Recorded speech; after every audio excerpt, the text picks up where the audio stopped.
So just what impact could all of this have on the U.S. economy? Joining us this morning from Berkeley, California, is economist and former U.S. Labor Secretary Robert Reich, who's also the author of Aftershock, The Next Economy and America's Future. Good to have you with us this morning. As we just heard from Rebecca. Good morning, Erica. Good morning. She laid out that picture pretty well for us. The president can, of course, tap into these reserves. But if there is enough supply, as she pointed out, from an economic perspective, does it make sense to do this?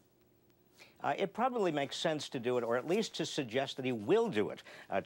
The price of oil futures.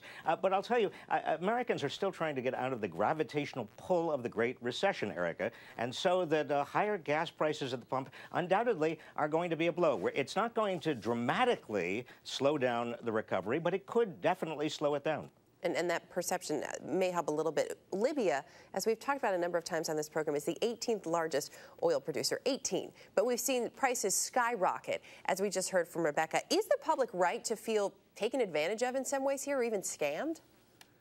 Well, look, at a lot of this is supply and demand. The country can feel taken advantage of, but some of this is the demand that's coming from China. I mean, you have developing nations all over the world who are coming out of the recession much faster than the United States and Europe, and their oil needs are very high, and so they are also putting pressure on oil prices. It's not just the Middle East.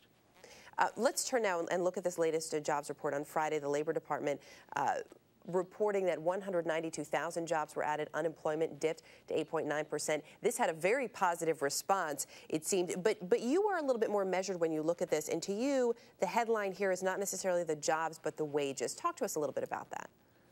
Well, 192,000 new jobs is very good. Let's not say that this is a bad trend. This is a good trend.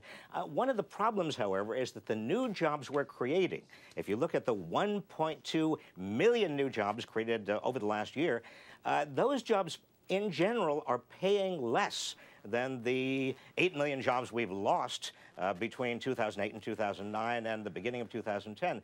And so the long-term trend is troubling. The long-term trend, Erica, is lower and lower wages and benefits. I mean, you see it. A lot of people have had to give wage concessions to their employers or provide givebacks or say, okay, we'll take higher co-payments and deductibles on our health insurance. We don't want to, we won't take quite as much pension, or you don't have to contribute quite as much pension, or we will be fired and we'll go on as a contract worker and we'll do pretty much what we were doing before, but we won't have any of the benefits we had before. And this is the story that's going on much around America and has been going on for years now, but the Great Recession accelerated it. And the concern there, of course, is that it's really hard to come back from that. Appreciate your insight this morning. Thanks for being with us. Thanks, Eric.